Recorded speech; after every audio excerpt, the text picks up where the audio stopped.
कृष्ण हरी। ओम नमो भगवते वासुदेवाय। श्री ज्ञानदेवाय नमः। श्री स्वामी स्वरूपानंदाय नमः। अभंग ज्ञानेश्वरी अध्याय 15वा पुरुषोत्तम योग। ज्ञानदेव सत्वगुणाच्या झंझावाताचे वर्णन करताना म्हणतात की सत्वगुणाचा सौसाट्याचा वारा वाहू लागला की धर्मरूपी शाखेचा अतोनात विस्तार होतो, म्हणजे लोक धर्माचरणाने वागू लागतात. धर्मशाखा शाखोपशाखांनी वरच्या बाजूस वाढत असता उपशाखांना स्वर्गाधिक आडव्या शाखा फुटतात, म्हणजेच धर्माचरणाने मनुष्याला स्वर्गलोक प्राप्त होतो. पण ती थोडी आडवाटच आहे. हे त्यांनी आड फुटती भली स्वर्गाधिकी असं म्हणून सुचवलेलं आहे, कारण त्यांनी मागच्या 9व्या अध्यायातही स्वर्गादी या चोराच्या वाटा आहेत असं म्हटलं होतं. स्वर्गप्राप्ती करून देणारे जे पुण्य ते पुण्यरूपी पापच म्हटलं होतं, कारण पुण्यक्षय झाल्यावर पुन्हा मर्त्य लोकात जन्मास यावं लागतं. सत्वगुणाच्या वृद्धीत वैराग्याची वाढ होते. वैराग्याचा रंग भगवा असतो, म्हणून संन्यासी लोक वैराग्याचे निदर्शक असं भगवं वस्त्र परिधान करतात. ज्ञानदेव सांगतात की सत्वगुणाच्या वृद्धीमुळे धर्ममोक्षरूपी पालवी फुटलेली शाखा वाढत जाते. पुढे उपरती रागे लोहिवी या पालवीचा रंग तांबडा भगवा असतो. ही धर्मशाखारूपी पालवी जेव्हा वाढत जाते त्यावेळी रवी, चंद्र, पितर, ऋषी, विद्याधर अशा लोकांच्या आड शाखा फुटतात, म्हणजे तेथे लोक प्राप्त होतात. विद्याधरादी उपदेवांच्या वर इंद्र आहे. धर्माचरणाचा चांगला विस्तार झाला की या उपदेवांच्या फांद्यांच्याही वर इंद्राधिक लोकपालांच्या श्रेष्ठ शाखांचे जुंबाडे तिला लागतात व त्या फांद्या विविध लोकोत्तर फळांच्या ओझ्याने लगडलेल्या असल्यामुळे भरगच्च दिसतात. याचा अर्थ आपण केलेल्या धर्माचरणामुळे मनुष्य इंद्र लोकात जातो. इंद्राधिकांच्याही वरती तपाचरणामुळे वाढलेल्या मरीची, कश्यप वगैरे श्रेष्ठ ब्रह्मनिष्ठांच्या फांद्या आहेत. याचा अर्थ मनुष्य धर्माचरणामुळे उत्तरोत्तर श्रेष्ठ लोक संपादन करतो. या वृक्षाचा विस्तार कसा दिसतो त्याचे वर्णन करताना ज्ञानदेव म्हणतात की बुडाशी लहान व फांद्यांच्या बाजूला मोठा होत शेंड्याला जास्त फळे देणारा असा हा वृक्ष थोर झालेला आहे. पुढे मनुष्यत्वच उत्तरोत्तर मिळणाऱ्या ब्रह्मादिक लोकांचं मूळ कसं आहे ते ज्ञानदेव स्पष्ट करत आहेत. ज्ञानदेवांनी सत्वगुणाची वाढ झाली की धर्माचरणाची वाढ होऊन संसार वृक्षाला उच्चलोक, स्वर्गलोक यांच्या फांद्या कशा फुटतात त्याचं वर्णन केलं. धर्माचरणाच्या वृद्धीमुळे वरती शाखोपशाखांचा विस्तार वाढत जातो. या फांद्यांना बुडाशी लहान व शेंड्याला जास्त फळे लागलेली असतात. त्या फांद्या लोकोत्तर सुखरूपी फळांच्या भाराने लगडलेल्या असतात. त्याही वर ब्रह्मदेव व शंकररूपी अणकुचीदार कोंब असतात असं वर्णन करून ज्ञानदेवाने ब्रह्मलोक व शंकरलोकही त्याहीपेक्षा उच्चस्थानी असून धर्माचरणाच्या जोरावर मनुष्य ते प्राप्त करून घेऊ शकतो असं सांगितलं आहे. याही कोंबांना घनदाट फळभार लगडलेला असतो. वर लागलेल्या फळांच्या भारानं हा संसार वृक्ष इतका लगडलेला असतो की तो झुकतो व त्याचे ऊर्ध्वमूळ जे माया त्याला जाऊन भिडतो. लौकिक वृक्ष सुद्धा फळभाराने वागतात. नीतिशतकात भर्तृहरी म्हणतो की भवंती नम्रास तरवस फलोद्गमैर नवांबुभीर भूरी विलंबिनो घना. वृक्ष फलांच्या भाराने वागतात. मेघ नवीन पाण्याने वागतात. हे ऊर्ध्व दिशेने लगडणारे फळांचे घोस आहेत व ते मनुष्याला पुन्हा त्या संसार वृक्षाचे मूळ जे अज्ञान त्यापर्यंत नेऊन पोचवतात. ज्या ठिकाणाहून संसार वृक्षाच्या विस्ताराला सुरुवात झाली त्या मूळस्थानी वृक्षांच्या शाखांचा संभार येऊन मिळतो. ही या वृक्षाची परिसीमा आहे. ब्रह्मलोक व शिवलोक येथपर्यंत जीवाची गती आहे. सत्वगुणाची वृद्धी झाली की हातून घडणाऱ्या सत्कर्मांच्या आचरणामुळे ब्रह्मलोक व शिवलोकापर्यंत जाता येतं. या लोकांच्या पलीकडे केवळ ऊर्ध्वस्थ ब्रह्मच असतं. त्यामुळे संसार वृक्षाचे हे जे ब्रह्मलोक व शिवलोक हे शेंडे आहेत ते ऊर्ध्वमूळ जे ब्रह्म त्याच्या बरोबरीचे नाहीत, कारण आणखीही त्याच्यावर सनकादिक नावाच्या प्रसिद्ध शाखा आहेत. त्यांना ना फळे ना मुळे. त्या शाखा परब्रह्माशी एकरूप झालेल्या आहेत. सनकादिक हे परब्रह्माचे ज्ञानशक्तीचे अवतार आहेत. त्यामुळे ते जन्म मृत्यू विरहित आहेत, परब्रह्म स्वरूप आहेत. त्या सनकादी शाखांना या वृक्षाला लागलेल्या फलादी भोगांचा संबंध पोहोचूच शकत नाही. त्या शाखा परब्रह्मस्वरूप मुळाशीच विस्तारून मूळ परब्रह्माशी एकरूप होऊन गेलेले असतात. मनुष्यापासून वाढत जाणारा शाखोपशाखांचा विस्तार अखेर ऊर्ध्वस्थ मुलाकडे उंचावत जातो व त्यावर ब्रह्मादिक ही त्या वृक्षाची पालवी दिमागदारपणे डोलत राहते. मनुष्य आपल्या सत्कर्मांच्या बळावर ब्रह्मलोक व शिवलोक सुद्धा गाठू शकतो. परंतु तेथूनही पुण्यकर्मांचा साठा संपला की पुन्हा त्याला मृत्यूलोकात यावं लागतं. त्यामुळे ब्रह्मलोक व शिवलोक सुद्धा परब्रह्माच्या बरोबरीचे नाहीत असे ज्ञानदेव म्हणत आहेत. एकूण मनुष्यरूपी फांद्यांपासून शेवटी ब्रह्मशिवादी लोकांपर्यंत अशी ही शाखांची वाढ झालेली आहे. वरच्या शाखांना मनुष्यत्वच कारण असल्यामुळं मनुष्यत्व हे ब्रह्मादी लोकांचं मूळ आहे. अशा प्रकारे ज्ञानदेवांनी या संसार वृक्षाच्या रूपकाचं स्पष्टीकरण केलेलं आहे. भगवंतांनी ऊर्ध्व मूलम असं म्हणून संसाराचे अश्वत्थ वृक्षाच्या स्वरूपात वर्णन केलं असलं तरी या अश्वत्थाचे खरे रूप कोणते ते भगवंत तिसऱ्या श्लोकात सांगतात. भगवंतांनी पहिल्या 2 श्लोकात संसारावर अश्वत्थ वृक्षाचं रूपक करून सृष्टीची उत्पत्ती कशी होते ते स्पष्ट केलं. या ऊर्ध्वमूल वृक्षाच्या फांद्या वर व खाली पसरलेल्या आहेत व त्यांना विषयरूपी कोवळी पालवी फुटलेली आहे असं सांगून त्यांची वासनामयमुळे मनुष्य लोकासाठी कर्मानुबंधित्व प्रदान करतात. म्हणजे या जगात मनुष्यांना त्यांच्या कर्मानुसार फळ मिळतं असं सांगितलं. आता जर जीवाला मोक्षप्राप्ती करून घ्यायची असेल तर अर्थातच हे कर्मानुबंधित्व संपलं पाहिजे. हा वृक्ष तर दृढमूल आहे. मग या संसारात जन्म मिळाल्यानंतर मोक्षाची आशा करायलाच नको का अशी शंका निर्माण होते. त्या शंकेला भगवंत या श्लोकात उत्तर देत आहेत. भगवंत सांगतात की वर वर्णन केल्याप्रमाणे या वृक्षाचं स्वरूप इहलोकी उपलब्ध होत नाही. त्याचे कारण भगवंतांनी सांगितलं की ज्या गोष्टीला आदी व अंत असतो त्याच गोष्टी मनुष्य जाणून घेऊ शकतो. पण या वृक्षाला आदी नाही आणि अंतही नाही. मग त्याचे खरे स्वरूप कसं आहे ते मनुष्याला कसं कळणार. आचार्य याचं स्पष्टीकरण करताना म्हणतात की याला आदी नाही असं म्हणण्याचं कारण म्हणजे ही परंपरा केव्हापासून सुरू झाली हे सांगता येत नाही. तसेच ही परंपरा पुढे किती काळ चालू राहील हेही सांगता येत नसल्यामुळं त्याला अंतही नाही. दुसरी महत्वाची गोष्ट भगवंतांनी सांगितली की त्याला समप्रतिष्ठा म्हणजे स्थिती नाही, म्हणजे खरे अस्तित्वही नाही. अस्तित्व नसताना सुद्धा हा संसार आहे असं लोक मानत असतात. असमप्रतिष्ठा असं म्हणून भगवंतांनी या संसाराच्या माईक रूपाकडे अंगुली निर्देश केलेला आहे. आचार्यांनी त्याचे स्पष्टीकरण स्वप्नातील वस्तू, मृगजळातील पाणी, मायारचित गंधर्व नगर असे 3 दृष्टांत देऊन केलेले आहे. असा हा संसार माईक असून सुद्धा जीवाला बद्ध करून टाकतो. मग या संसारातून मुक्तता कशी मिळणार. आता जी गोष्ट नाहीच त्या गोष्टीचा नाश करणं सोपंच नाही का. आपण जी गोष्ट नाही त्या गोष्टीची कल्पना केलेली असते. त्यामुळे ती कल्पना सोडून दिली की त्या गोष्टीचा नाश झाल्यासारखंच आहे. परंतु मोठा प्रश्न हाच आहे की कल्पना सोडून कशी देता येईल. भगवंतांनी त्यासाठी उपाय सांगितला की याचा नाश असंगरूपी शास्त्रानं करायचा आहे. या नसलेल्या संसारात मनुष्याला धन, पुत्र, पत्नी, लोकात प्रसिद्धी व्हावी अशी इच्छा असते. या सर्व पुत्रेषणा, दारेषणा, वित्तेषणा, लोकेषणा यांच्याबद्दल ममत्व न बाळगणे म्हणजे निस्संग होणे हा या संसारातून सुटण्याचा उपाय आहे. असं वैराग्य निर्माण होण्यासाठी सतत विवेकाचा अभ्यास हवा. मी देह नसून आत्मा आहे असा विवेक सतत जागृत हवा. हे असंगरूपी शस्त्र सतत परजलेलं हवं. तरच या शस्त्राच्या सहाय्यानं या नसलेल्या मायावी वृक्षाचा नाश करता येईल. ज्ञानदेव आता या खाली व वर मुळे असलेल्या संसाराचं शब्दचित्र रेखाटल्यावर या वृक्षाचं छेदन कसं करायचं ते सांगत आहेत. या श्लोकाचं स्पष्टीकरण करण्यासाठी त्यांनी 65 ओव्यांची टीका लिहिलेली आहे. त्यात सुरुवातीला ज्ञानदेवांचे भगवंत अर्जुनाला आधी आश्वस्त करतात. ते सांगतात की या वृक्षाचा विस्तार ब्रह्मदेवापर्यंत झालाय. याचे मूळ त्याच्या निराकारात आहे.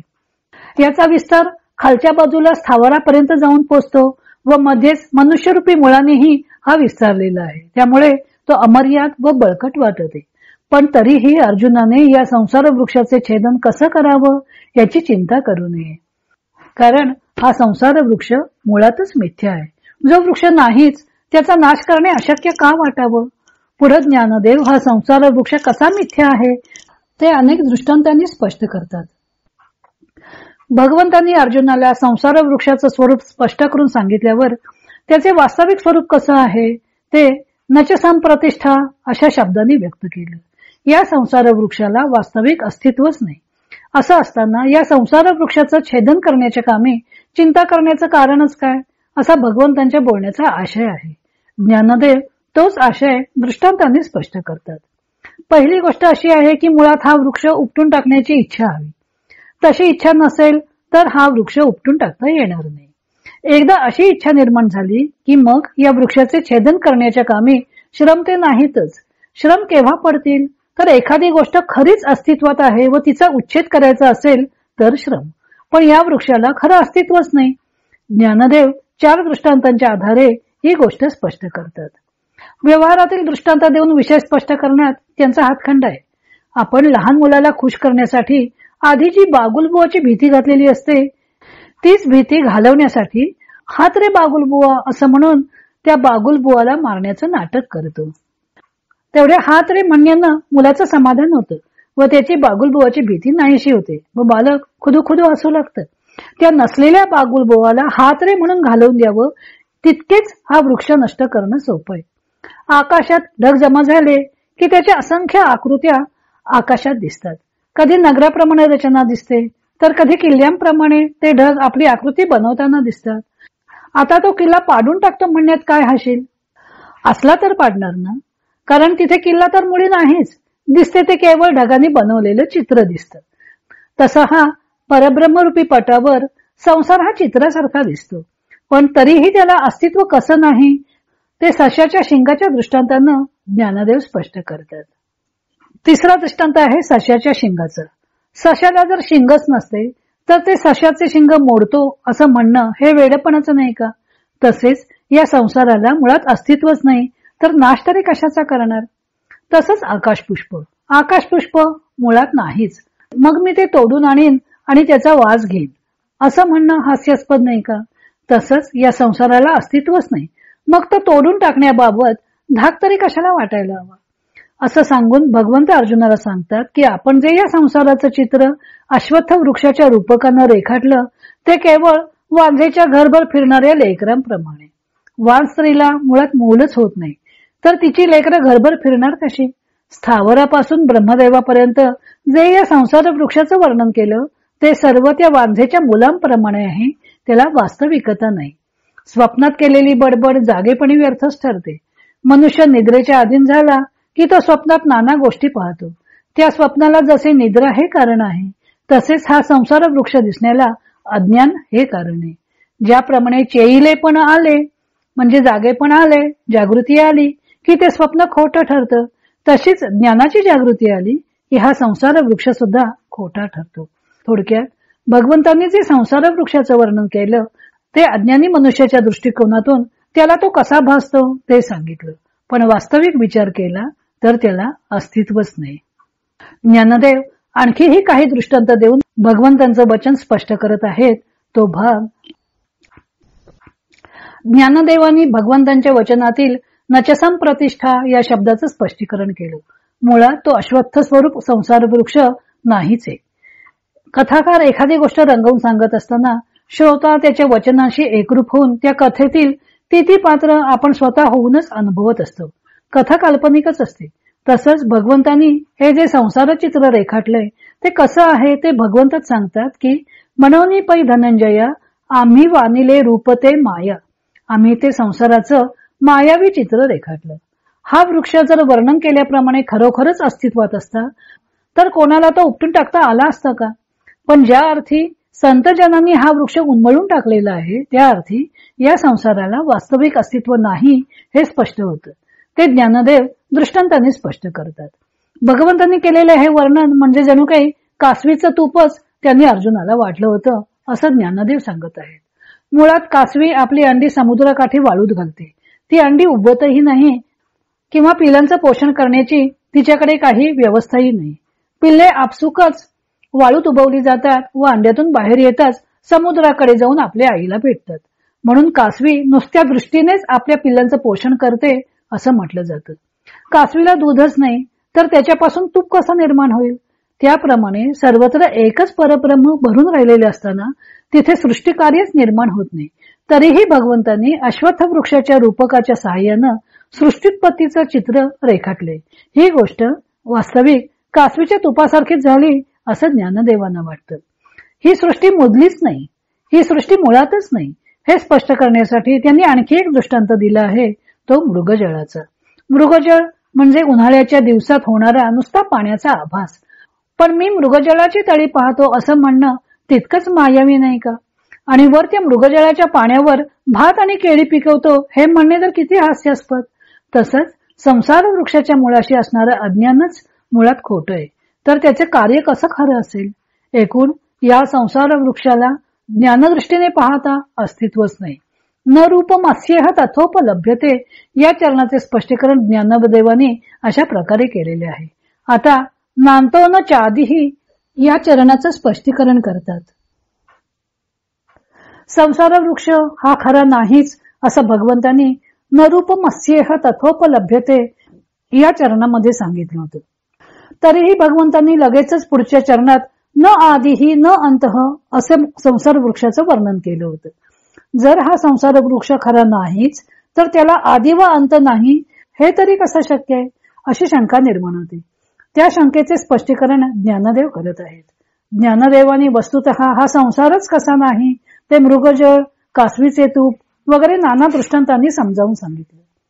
तरीही या संसार वृक्षाला न अंतः असं जे म्हटलं जातं ते सुद्धा वास्तविक खरं कसं आहे ते दृष्टांतांनी स्पष्ट करतात. जाग येत नाही तोपर्यंत झोपेला अंत असत नाही. तसेच जोपर्यंत ज्ञान उदय पावत नाही तोपर्यंत हा संसार वृक्ष नाहीसा होत नाही. वाऱ्याच्या करणीने समुद्रात लाटा उठत असतात. त्या सतत उठत असलेल्या आपल्याला दिसत असतात. बिनलाटांचा समुद्र हे कल्पनाच करता येत नाही. जर का वारा व्हायचा थांबला तरच त्या समुद्रावरच्या लाटा उठण्याच्या थांबतील, जागीच शांत राहतील. तोपर्यंत तो लाटपणा अखंडच राहतो, त्याला अंत नाही. अर्थातच या संसार वृक्षाचा अंत करायचा असेल तर ज्ञानाची जागृती आली पाहिजे. हे ओघानं झालं. मृगजळाला कारणीभूत असणारा जो सूर्य तोच मावळला की मृगजळही दिसत नाही. दिवा मालवला की त्याचा प्रकाश नष्ट होतो. तसेच या संसार वृक्षाला कारणीभूत असलेलं अज्ञान नाहीसं झालं की हा संसार वृक्ष भासणार नाही. जोपर्यंत अज्ञान आहे तोपर्यंत या संसार वृक्षाला अंत नसल्यामुळं भगवंत न अंत हा या विशेषणानं या संसार वृक्षाचं वर्णन करत आहे. पुढे ज्ञानदेवांनी हा संसार वृक्ष कसा अनादी आहे ते स्पष्ट केलं आहे. भगवंतांनी श्लोकात या संसार वृक्षाला न अंतहा न आदिही असं म्हटलं होतं. त्यातील न अंतहा याचं स्पष्टीकरण केल्यावर ज्ञानदेव न आदिही याचं स्पष्टीकरण करत आहेत. न आदिही म्हणजे ज्याला आदी नाही, सुरुवात नाही, तो अनादी. संसार वृक्षाला भगवंत अनादी असं म्हणतात. ज्ञानदेव सांगतात की भगवंतांनी या संसार वृक्षावर अनादित्वाचा आरोप केलेला नाही, कारण आरोप करणे हे मिथ्यात्व प्रकट करणारं असतं. उदाहरणार्थ चंद्रमुखी म्हणजे चंद्रासारखं मुख असणारी ती चंद्रमुखी. एखाद्या स्त्रीच्या चेहऱ्यावर चंद्राचा आरोप केला म्हणजे तिचं मुख काही प्रत्यक्ष चंद्र होत नाही. तेव्हा आरोप हा खोटा असतो. फक्त साधर्म दाखवण्यासाठी किंवा काही कल्पना करण्यासाठी आरोप केला जातो. तसा भगवंतांनी या संसार वृक्षावर अनादित्वाचा आरोप केलेला नाही, तर ती वस्तुस्थिती आहे. हा संसार वृक्ष खरोखरच अनादी आहे. ज्ञानदेव युक्तिवाद करतात की न रूपमस्येह तथोपलभ्यते म्हणजे संसार वृक्ष हा वास्तविक अस्तित्वातच नाही. मग जी गोष्ट अस्तित्वातच नसेल तर त्या वस्तूचा आरंभ कसा असेल? त्याची उत्पत्तीच होत नाही म्हणून तो अनादी आहे. अनादी नसता तर तो अनंतही झाला नसता. परंतु ज्ञानरूपी खड्गानं याचा अंत होत असल्यामुळं हा अनंत नाही. जी गोष्ट उत्पन्न होते ती नाश पावते हा सर्वांचा अनुभव आहे. उपजे ते नाशे, नाशले पुनरपी दिसे असं ज्ञानदेवाने म्हटलं होतं. तो अनादी कसा आहे यासाठी ज्ञानदेव 5 दृष्टांत प्रस्तुत करतात. ज्ञानदेव विचारतात की जे मूल जन्मालाच आलेलं नाही त्याची आई कोण म्हणून कसं सांगता येईल? किंवा जी स्त्री वांझ असेल, जिला मूल होण्याची शक्यताच नसेल, तर तिच्या मुलाची जन्मपत्रिका तरी कशी मांडणार? तिसरा वैज्ञानिक दृष्टांत घेतलेला आहे. आकाश म्हणजे वस्तुतः पोकळी, पण आपल्याला आकाश निळ्या रंगाचं दिसतं. हा निळा रंग भासमान असतो. तिथं निळा रंगच नाही तर त्या आकाशात निळ्या रंगाच्या जमिनीची कल्पना कशी खरी असेल? किंवा आकाश पुष्पाचे देठ तोडता येईल का? कारण आकाश पुष्प मुळातच अस्तित्वात नाही. तसं नसलेल्या गोष्टीची उत्पत्ती कशी सांगता येईल? घट उत्पत्तीपूर्वी नसतो. शास्त्रात त्याला प्रागभाव असं म्हणतात. हा प्रागभाव उत्पन्न केल्या वाचूनच असतो. तसा हा संसार वृक्ष खरोखर नाही, म्हणून तो अनादी आहे. पुढे ज्ञानदेव संसार वृक्षाचे भासणे मिथ्या असूनही तो का भासतो ते स्पष्ट केलं आहे. भगवंताने सांगितलं, जसं भासतं तसं या संसार वृक्षाचं रूप खरोखर नाही. ज्ञानदेव ही गोष्ट स्पष्ट करून सांगतात. या वृक्षाला आदी नाही व अंतही नाही. तरीही हा वृक्ष स्थितीकाली दिसतो. तरीही त्याचे दिसणे हे भासणे आहे. त्याला वस्तुतः अस्तित्वच नाही. हा संसार वृक्षाचा भास कसा होतो ते ज्ञानदेव दृष्टांताने स्पष्ट करतात. उन्हाळ्यात वाळवंटी प्रदेशात मृगजळ दिसतं. एरवी जेव्हा खऱ्या पाण्याचा झरा दिसतो त्यावेळी ते पाणी कुठेतरी डोंगरावर उगम पावलेलं असतं व मग ते वाहत वाहत नदीरूप धारण करते आणि समुद्राला जाऊन मिळतं. पण मृगजळ हे कोणत्याही ब्रह्मगिरीवर उगम पावत नाही किंवा ते वाहत जाऊन समुद्राला मिळतही नाही. इतर नद्यांसारखा काठावरचा प्रदेश सुपीक तर सोडच, पण पाण्याने ओलाही करत नाही. त्या मृगजळाला आधीही नाही व अंतही नाही, तरीही ते दिसतं. नसूनही दिसणं ही लटकेपणाची नवाई आहे, नवलाई आहे. पावसाळ्यात आकाशात नाना रंगाने युक्त असं इंद्रधनुष्य दिसतं. अत्यंत आकर्षक असतं. पण म्हणून कोणी धनुर्धारी ते धनुष्य खरे आहे असं समजून त्याच्यावर बाण चढवू शकेल का? तसाच हा संसार वृक्ष भासतो. हा संसार वृक्ष म्हणजे जणू काही चकवा आहे. तो अज्ञानी मनुष्याला एखाद्या बहुरूप्याप्रमाणे फसवतो. बहुरूपी विविध सोंगे घेतो आणि लोकांना ती खरी आहेत असं वाटतं. कधी साधूचे सोंग घेईल तर कधी चोराचे सोंग घेईल, पण त्या त्या रूपात लोकांना तो बहुरूपी साधू किंवा चोर आहे असंच भासतं. तसं हे संसार वृक्षाचं भासणं आहे. आकाशाच्या निळ्या रंगाची उपमा आधीही ज्ञानदेवाने दिलीच होती, आता पुन्हा दिलेली आहे. आकाशाला रंग रूप नसताना सुद्धा आकाश भासतं व ते निळ्या रंगाचं आहे असं वाटतं. तो निळा रंग दिवसा भासतो व दिवस संपला की तो रंग नाहीसा होतो. नाहीसा होतो म्हणावं तर पुन्हा उषःखाली दिसू लागतो. पुढचा दृष्टांत आहे स्वप्नाचं. स्वप्नात मनुष्याला नाना पदार्थ दिसतात, पण मनुष्याने ते कितीही खरे आहेत असं मानलं तरी त्यांना व्यवहारात अस्तित्व प्राप्त होतं का? त्यांना अस्तित्व फक्त स्वप्नातच. जाग आली की ते सर्व पदार्थ क्षणार्धात नाहीसे होतात. तसे हे संसार वृक्षाचे भासणे मिथ्या आहेच, पण ते मिथ्यापणही क्षणभंगूर आहे. माकड पाण्यात प्रतिबिंब पाहतं, पण ते जर त्या प्रतिबिंबाला धरायला गेलं तर ते प्रतिबिंब त्याला पकडता येत नाही, कारण ते पाण्यात दिसत असलं तरी ते प्रतिबिंब आहे, खरं बिंब नाही. तसाच या संसार वृक्षाचा प्रतिबिंबासारखा आभास आहे. विचाराने त्याला धरायला गेला असता त्याचा नाश होतो. ज्ञानदेवांना दृष्टांतांची कमतरता भासत नाही. येथे त्यांनी एकूण 9 दृष्टांत वापरलेले आहेत. त्यातील मृगजळ, धनुष्य, बहुरूपी, आकाशाचा निळा रंग, स्वप्न, प्रतिबिंब या 6 दृष्टांतांमधून त्यांनी संसाराची भासमानता स्पष्ट केली.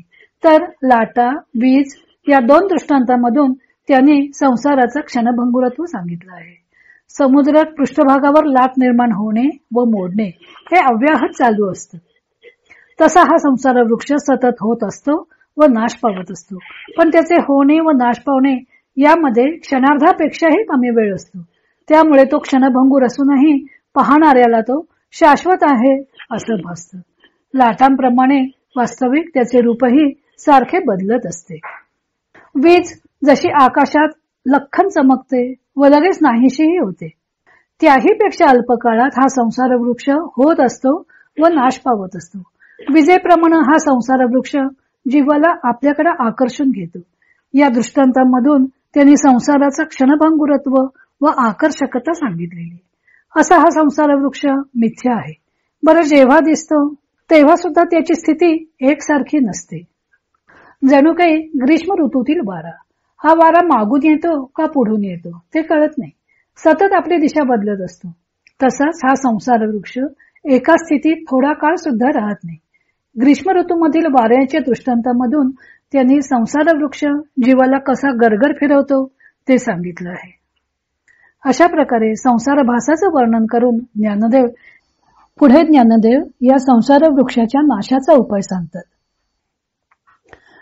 भगवंतांनी हा संसाररूपी अश्वत्थ वृक्ष छेदण्यास असंगरूपी शस्त्राची म्हणजेच वैराग्याची आवश्यकता आहे असं सांगितलं होतं. ज्ञानदेवांनी त्यासाठी आत्मज्ञानाची आवश्यकता आहे असं म्हटलं. आपले म्हणणे हे भगवंतांच्या वचनाशी तर्कशुद्ध पद्धतीनं ते जोडून दाखवत आहेत. ज्ञानदेव सांगतात की आत्मज्ञानाने अज्ञान नष्ट होईल ही गोष्ट खरी, पण आत्मज्ञान प्राप्त करून घेणे ही काही सहज साध्य गोष्ट नाही. आत्मज्ञान प्राप्त करून घ्यायचे म्हणजे चिदानंद रूप शिवोहम शिवोहम, मी देह नसून चिदानंद आत्मा आहे याचा अनुभव घ्यायचा आहे. पण आपला अहम तर देहाशी चिकटलेला असतो. तो देहापासून वेगळा केल्याशिवाय आपल्याला आपल्या चिदानंद रूपाची अनुभूती कशी येणार? अहम जो देहाशी चिकटलेला आहे तो आशा, ममता व वासना यांच्यामुळे. तेव्हा आत्मज्ञानासाठी त्या दूर व्हायला हव्यात आणि त्यासाठी वैराग्याची आवश्यकता आहे. म्हणून ज्ञानदेव सांगतात की ज्ञानरूपी खड्ग सहज चालवता येण्यासाठी बुद्धी दृढ व्हायला हवी व तिला वैराग्याची, न खचणाऱ्या सामर्थ्याची आवश्यकता आहे. तरच ते खड्ग पेलता येईल. दृढ वैराग्य नसेल तर मनुष्य भोगांसाठी कासावीस होईल. परंतु प्रखर वैराग्य निर्माण झाले की इहलोकातीलच काय, पण परलोकातील भोग भोगण्याची इच्छा सुद्धा शिल्लक राहणार नाही. मग आपोआपच त्रिवर्गाचा त्याग होईल. त्रिवर्ग या शब्दाचा अर्थ बाबाजी पंडित धर्म, अर्थ व काम असा करतात. अर्थ मिळवावा व त्याच्या सहाय्याने भोग मिळवावेत ही इच्छाच राहणार नाही. दांडेकर प्रतीत स्वर्ग, मृत्यू, पाताळ असा अर्थ दिला आहे. स्वामी स्वरूपानंदांनी सुद्धा स्वर्गाधिक त्रिवर्ग असं म्हटलेलं आहे. मनुष्य इहलोकी नाना प्रकारचे भोग मिळावेत म्हणून कर्मे करीत असतोच, पण परलोकातही भोग मिळावेत म्हणून यज्ञाधिक कर्मे करीत असतो. सर्व प्रकारच्या भोगांबाबत अनासक्ती वाटली पाहिजे. वैराग्य निर्माण झाले की स्वर्ग, मृत्यू, पाताळ या तिन्ही लोकातील भोगांची इच्छा राहणार नाही. 14व्या अध्यायात गुणातीत व्हायला सांगितलेले आहे. प्रकृती ही त्रिगुणात्मक आहे. तिच्या त्रिगुणांकडे मनुष्याला संसारात अडकवायचे कसं सामर्थ्य आहे ते तिथं सांगितलंच होतं. त्यामुळे त्रिवर्ग या शब्दाचा अर्थ सत्व, रज व तम हे त्रिगुण असाही घेता येतो. त्रिगुणांचा मोह सुटता सुटत नाही. Doctor V. ए. कुलकर्णी सांगतात की देहाचा मोह हा तमोगुणाचा मोह आहे. कर्मांचा, विकारांचा मोह हा रजोगुणाचा आहे. ज्ञानाचा मोह हा सत्वगुणाचा आहे. ज्ञानाचा मोह ज्ञानाच्या अहंकारात आहे. प्रपंच वृक्ष हा त्रिगुणांचा आहे. ही गोष्ट भगवंतांनी 7व्या अध्यायात माया नदीच्या रूपकानं व 13व्या अध्यायात क्षेत्राच्या रूपकाने स्पष्ट केली होती. तेव्हा त्रिवर्गाची म्हणजे त्रिगुणांची आसक्ती सोडणे हाच यावर उपाय आहे असाही या त्रिवर्गाचा अर्थ होऊ शकतो. गुणातीत होण्यासाठी किंवा आत्मज्ञान होण्यासाठी प्रखर वैराग्याची आवश्यकता आहे. एक वेळ मनुष्य रज व तम यांचे देहातील प्रमाण सत्वगुणाच्या बळावर कमी करू शकेल, पण सत्वगुण हाही बंधकच आहे आणि त्याच्या जोखडातून सुटणे ही काही सोपी गोष्ट नाही. असे प्रखर वैराग्य असेल तरच मनुष्याला भोगांबद्दल आसक्ती वाटणार नाही. तो त्रिगुणांच्या कार्यापासून अलिप्त राहू शकेल. कुत्र्याने केलेली ओकारी जितकी किळसवाणी वाटेल तितकी किळस या भोगांबद्दल उत्पन्न होईल. पुढे ज्ञानदेवानी हे खड्ग कसं चालवावं ते रूपकानं स्पष्ट केलं आहे. ज्ञानदेवानी येथे संसार वृक्षाचा नाश कसा करायचा ते युद्धाच्या रूपकानं स्पष्ट केलं आहे. पूर्वी तलवारीनं युद्ध करत असत तेव्हा तलवार ठेवण्यासाठी कमरेला म्यान अडकवलेली असे. त्यात तलवार ठेवली जाई व आवश्यकतेनुसार बाहेर काढली जाई. येथे तलवार ही ज्ञानरूप आहे. देहाहंकाररूपी म्यानात ती बंद आहे. तेव्हा ज्ञानरूपी खड्ग आधी देहाहंकाररूपी म्यानातून बाहेर काढलं पाहिजे. ती तलवार हातात पकडण्यासाठी आत्माकार बुद्धी ही त्या तलवारीची मूठ आहे. मुठीत जोर असेल तर ती तलवार घट्ट पकडता येईल व शत्रूवर वार करण्यासाठी चालवता येईल. तशी ही तलवार आत्माकार रूपी मुठीत पकडायची. मी ब्रह्म आहे हा निश्चय म्हणजे त्या मुठीतले बळ आहे. असा दृढ निश्चय झाला आहे का नाही हे वरचे वर तपासून पाहावं, म्हणजे मुठीतल्या बळाचा अंदाज येईल. त्यासाठी मननाची आवश्यकता आहे. शत्रूवर वार करून त्याला ठार मारायचं असेल तर त्या तलवारीच्या पात्याला तीक्ष्ण धार हवी. अहम ब्रह्मास्मी ही या तलवारीची तीक्ष्ण अशी बोधाची धार आहे. ती धार सतत टिकवून ठेवली तरच त्या शस्त्राचा उपयोग होतो. धार बोथट होता कामा उपयोगी नाही. नाहीतर मग शत्रूचा वध कसा करता येईल. या ज्ञानरूपी तलवारीची धार सतत तीक्ष्ण ठेवण्यासाठी विवेकरूपी सहाण आहे. त्या सहाणेवर घासून घासून तलवार तीक्ष्ण धारेने युक्त करायची. नंतर निजध्यासाने ज्ञानरूप हत्याराशी एकरूप व्हायचंय. आता ही सगळी जुळणी झाल्यावर हे ज्ञानरूपी शस्त्र ज्या संसारावर चालवायचं आहे तो संसार उरतच नाही. कारण अहम ब्रह्मास्मी या बोधाचा प्रवाह अखंड निधिध्यासानं खंडित होत नाही. हे हत्यार धारण करणारा हत्यारी निधिध्यासाने परमात्म्याशी एकरूप होतो व संसाराचा अभाव होऊन जातो. आपल्याहून निराळा असा संसार उरतच नाही. कारण ही आत्मज्ञान रूपी दुधारी तलवार अद्वैत प्रकाशानं उजळलेली असते. शरद ऋतू आला की आकाशातील ढग नाहीसे होतात. स्वच्छ निरभ्र आकाश दृष्टोत्पत्तीच पडते. त्या ढगाप्रमाणे आवरण घालणारे अज्ञान नाहीसे झाल्यामुळे भासणारा संसाररूपी वृक्ष छेदला जाईल व चिदाकाशात आत्मा विहार करेल. सूर्य उगवला की अंधार नाहीसा होतो. सर्व सृष्टी प्रकाशमय होते. त्याप्रमाणे ज्ञान प्रकाशाने सर्व सृष्टी आत्मरूप भासू लागेल. जाग आली की स्वप्न राहत नाही. तशी झोप म्हणजे अज्ञानाची झोप आहे. ते अज्ञान नाहीसे झाले की ज्ञानाची जागृती येईल व आत्मैक्य अनुभवास येईल. सूर्याचा प्रखर प्रकाश असेल तरच वाळवंटी प्रदेशात भर दुपारी वास्तविक पाणी नसूनही मृगजळाचा आभास होतो. तेच मृगजळ रात्री चांदणं पडलं की नाहीसं होतं.